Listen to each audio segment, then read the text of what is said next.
दोस्तों कैसे हैं आप लोग। आई होप कि आप लोग अच्छे होंगे। दोस्तों इस वीडियो में मोबाइल के चार्जर से रिलेटेड बहुत सारी टिप्स ट्रिक्स और कुछ जानकारी मैं आपको देने वाला हूं, जिसमें कुछ रिपेयरिंग के बारे में भी रहेंगी और भी बहुत कुछ। ठीक है, अगर ये वीडियो पसंद आती है तो वीडियो को एंड करने से पहले लाइक जरूर कर लेना, एक प्यारा सा कमेंट अवश्य करना। यहाँ पर ये जो चार्जर है ये लोकल वाला है, यानी कि किसी भी डिवाइस के साथ नहीं मिला हुआ है, जो कि कंपनी मैन्युफैक्चर करती है, सैमसंग हो भले कोई भी कंपनी हो। ठीक है, ये लोकल वाला है जो कि मार्केट में अलग से बिकते हैं। कंपनी का नाम मैंने हटा दिया है, QR कोड वगैरह सब कुछ हटा दिया है, कुछ रीजंस होते हैं इसकी वजह से। अब यहाँ पर इसमें लिखा हुआ है 3.1 एम्पियर। अब मुझे तो नहीं पता ये 3.1 एम्पियर का ही है, इसको तो टेस्ट करने पर ही पता चलेगा, वो भी टेस्ट करके आपको बताऊंगा टेस्टर की मदद से। अब यहाँ पर देखिए इसमें 2 आउटपुट है, आपने देखा हो ना पावर बैंक्स में। और एग्जाम्पल के लिए मैं इसको भी दिखा दूँ आपको, ये वाला। इसमें देखिए इतने सारे आउटपुट हैं, सभी में से अलग अलग एम्पियर आउटपुट होता है, इसमें से अलग एम्पियर आउटपुट होता है।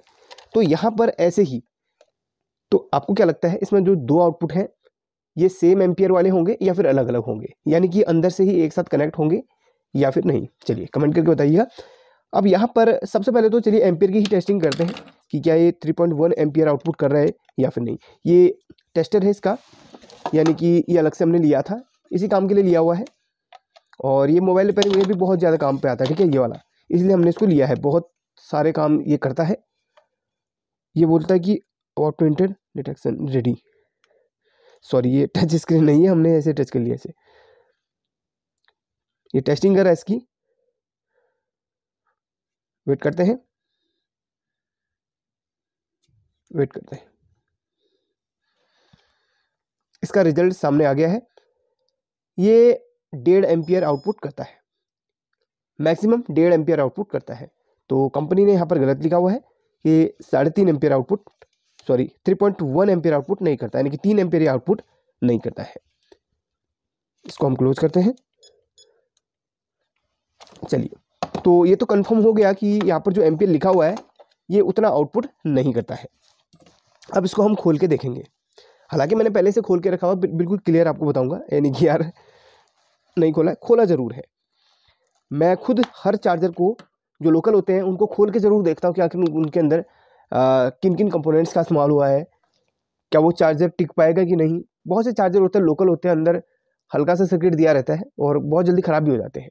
और हम सबसे पहले यही देखना चाहते हैं कि यार वो चीज़ रिपेयर होती है कि नहीं, उसके अंदर जो कंपोनेंट्स हैं वो मिलते हैं कि नहीं। ठीक है, वैसे हम एक छोटा सा आपको नॉलेज दे रहे हैं इस चार्जर को एग्जाम्पल में लेके। ठीक है, अब सबसे पहले इसको ओपन करेंगे। ये इसका सर्किट है। वैसे सभी चार्जर चाइना वाले होते हैं, चाइना से ही मैन्युफैक्चर होकर आते हैं। मेड इन इंडिया भले लिखा हुआ रहता है, तो कच्चा माल तो आपका चाइना से ही आता है, कंपोनेंट्स वगैरह होते हैं, IC वगैरह होती है, वो वहीं से आती है। भले कोई कितना मेड इन इंडिया क्यों नहीं लिख ले, सामान बाहर से ही आता है। भले यहाँ असेंबल होता होगा, वो बात अलग चीज़ है, वो चीज़ अलग है। ठीक है, सबसे पहले तो आपको एक चीज़ बता दूँ, इसमें जो IC लगी हुई है वो IC आसानी से मार्केट में मिल जाती है 10 रुपये में, और ये चार्जर आसानी से रिपेयर हो सकता है, यानी कि इसके जो भी कंपोनेंट्स हैं वो आसानी से मिल जाएंगे। ये जो IC है ये APSC22। चलिए ये सवाल आप लोगों के लिए, APSC22 IC कहाँ पर लगती है, कौन सा ऐसा सर्किट है, पॉपुलर सर्किट है, बहुत ही पॉपुलर, हमने बहुत सारी वीडियोस बनाई है उसको रिपेयर करने की। अब ये सवाल का आंसर आप लोगों को देना है, APSC22 कहाँ पर लगती है। बहुत पॉपुलर बोर्ड है और ये IC आसानी से मिल जाती है। अगर ये चार्जर कभी ख़राब हो जाए, और चार्जर में क्या होता है ना, IC या फिर रेक्टिफायर वगैरह ही ख़राब होते हैं, तो आसानी से वो IC अगर मिल जाए तो हमारा चार्जर रिपेयर हो जाता है। तो ये जो IC है वो आसानी से मिल जाती है मार्केट में 10 रुपये में, तो कभी ख़राब हो जाए तो 10 रुपये में रिपेयर हो जाता है। ये ऑप्टो कपलर है जो कि आसानी से मिल जाता है, 817 नंबर का होगा ये देखिए 817 नंबर का ऑप्टो कपलर है, ये भी आसानी से मिल जाता है। ये रेक्टिफायर है, ये भी आसानी से मिल जाता है। अब क्या ऐसी चीज़ है जो आसानी से नहीं मिलेगी? तो ये चार्जर बहुत आसान तरीके से रिपेयर हो सकता है, ये तो बिल्कुल क्लियर हो गया। अब यहाँ पर एक छोटी सी चीज़ और मैं आपको बताना चाहूँगा, इस चार्जर की आउटपुट वोल्टेज को हम बदल सकते हैं। हालांकि ये चार्जर 5 वोल्ट आउटपुट करता है, वैसे सभी चार्जर, मोबाइल चार्जर 5 वोल्ट ही आउटपुट करते हैं, इसमें लिखा नहीं है, लेकिन आउटपुट 5 वोल्ट ही करते हैं।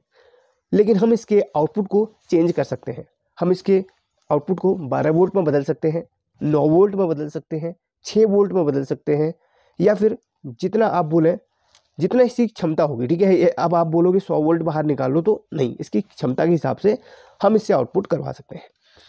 उसकी भी एक ट्रिक है, ट्रिक आपको बता देता हूँ। अगर आप लोग कमेंट्स करेंगे, मेरे पास लगभग 50 कमेंट इस पर आ जाएंगे, सर इसकी आउटपुट वोल्टेज आप चेंज कर लो, जितना इसकी क्षमता होगी उतना मैं बनाऊंगा। तो कमेंट अगर करोगे, 50 कमेंट आ जाती हैं, तो मैं इसका आउटपुट वोल्टेज चेंज करके बता दूंगा। बस ये बता देता हूँ कि किस कंपोनेंट से होता है। यहाँ पर एक कंपोनेंट लगा है जो कि जेनर डायोड है।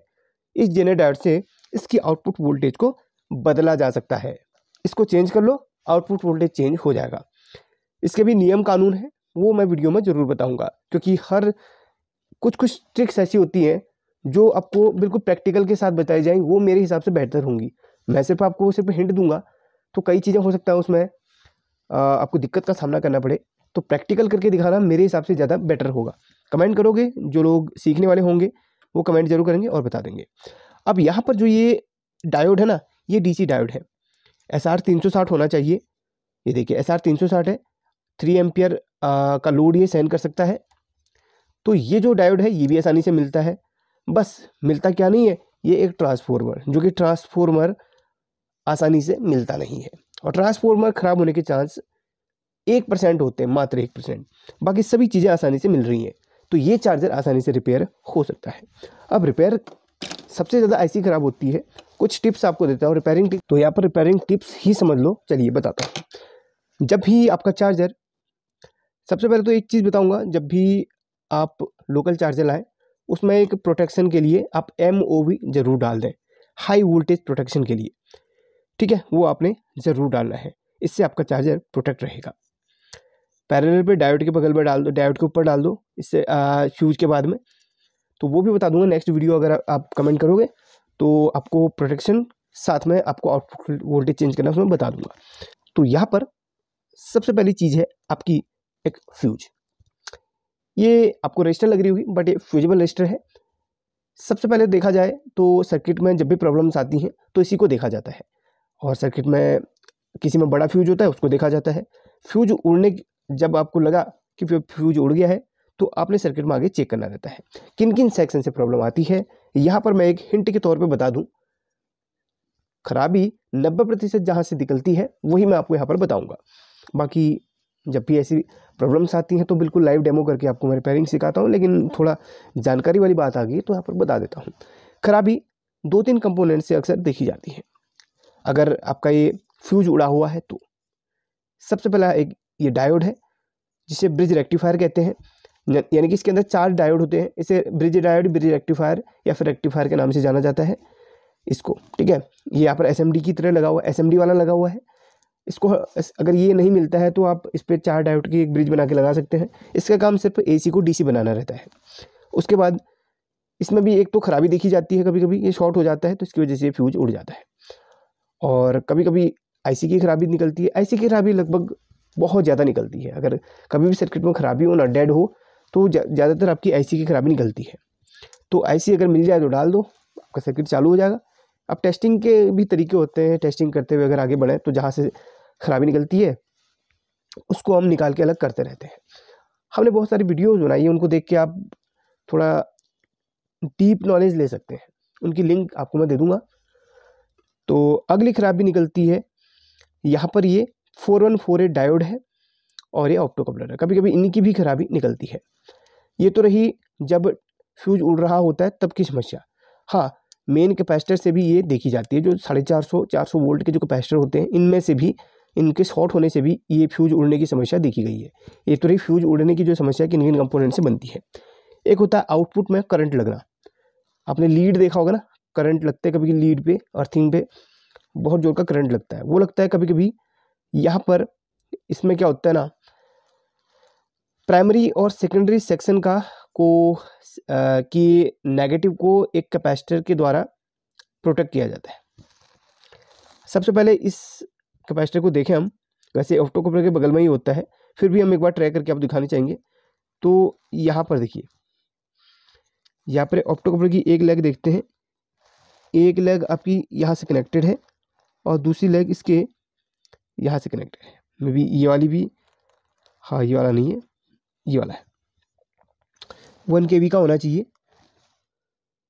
ये वाला बिल्कुल, हाँ। तो जैसे उसमें होता है DTH की सप्लाई में होता है, ठीक है। अब यहाँ पर ये कैपेसिटर क्या होता है ना, जब शॉर्ट हो जाता है तो आउटपुट में करंट लगने लगता है इन पे, अर्थिंग पे, नेगेटिव पे। तो इस कैपेसिटर को निकाल के अलग कर लो, इसकी जगह पे दूसरा लगा लो, नहीं है तो वैसे भी काम चल जाएगा। अब कभी कभी आउटपुट में वोल्टेज है ना प्रॉपर नहीं मिल पाती है। 5 वोल्ट आउटपुट करने वाला अगर ये चार्जर है तो इसमें कभी कभी आपको 3, 3.5, 4 वोल्ट, 5 वोल्ट प्रॉपर नहीं मिलती, या फिर फेक चार्जिंग वाली समस्या जब बनती है। इसमें 2 चीज़ों का प्रॉब्लम सबसे बड़ा होता है। एक मेन कैपेसिटर का होता है, मेन कैपेसिटर वीक पड़ जाते हैं तो प्रॉपर वोल्टेज नहीं बनेगी प्राइमरी में, तो सेकेंडरी में फिर वोल्टेज ही नहीं दे पाएगा। इन कैपेसिटर को बदलने के बाद ये प्रॉब्लम का सोल्यूशन ना हो, फिर आपने आउटपुट में जो कैपेसिटर लगे हुए हैं उनको चेक करना है, उनको चेंज करके देखना है। चेक तो नहीं होंगे, चेंज करके देख लेना है।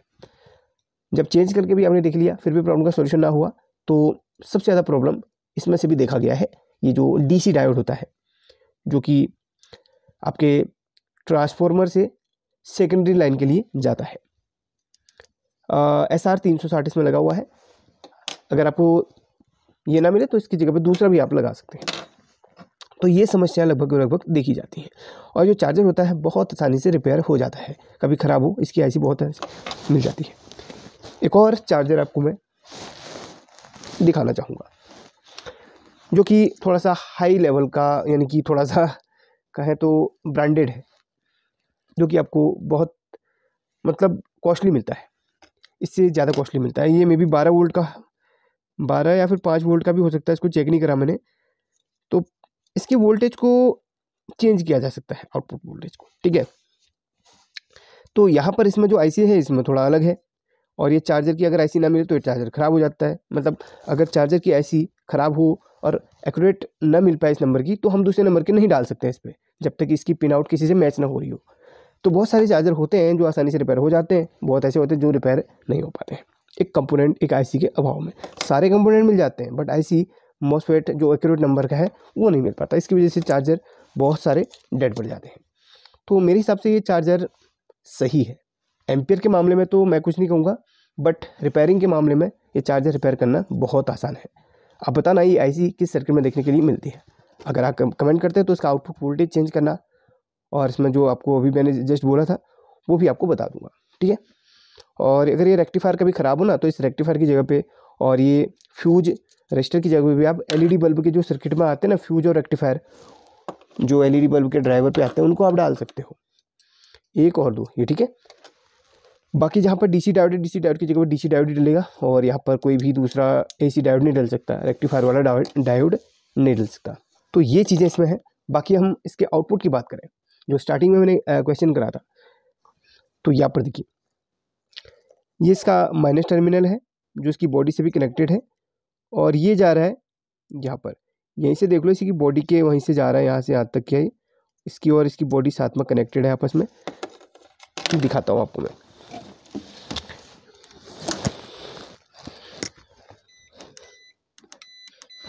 ये देखिए आपस में अंदर से कनेक्टेड है, आपको बीप यहाँ पर सुनाई दे रही होगी, तो यहीं से वो कनेक्टेड है, इसकी बॉडी और इसकी बॉडी को कनेक्टेड है। तो इसका माइनस बिल्कुल सेम है।